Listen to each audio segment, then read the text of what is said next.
Want to start with some breaking news out of the Federal Reserve there, as Yahoo Finance's Brian Cheung is bringing us the latest changes at the Fed. Brian.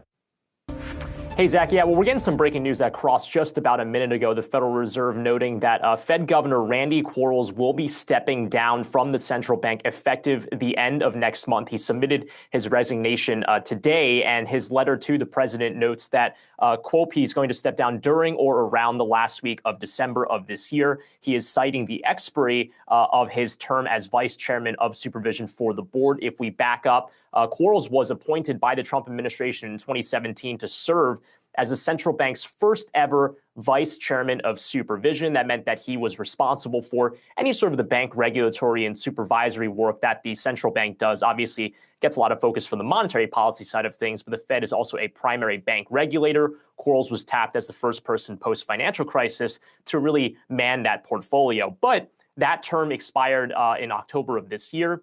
Supposed to be a 4-year term, but the way that his Senate confirmation was done, he was technically allowed to stay at the Federal Reserve through 2032, actually. But again, that would be after the expiry of his supervisory role, so he would be serving as just the governor with no portfolio over the Federal Reserve's supervisory matters. So the Fed governor saying that not having that role anymore was a reason why he wants to step down. And again, that will be happening effective the last week of December of this year. Now, he was also obviously a big member when it came to the monetary policy side of things. As of late, he had been warning about rising inflationary pressures. And on the digital side of things, he was actually skeptical of the need for a U.S. digital dollar that would be run by the Fed. He had advocated in the past that he would like more private work to have the space to do its thing in the crypto space.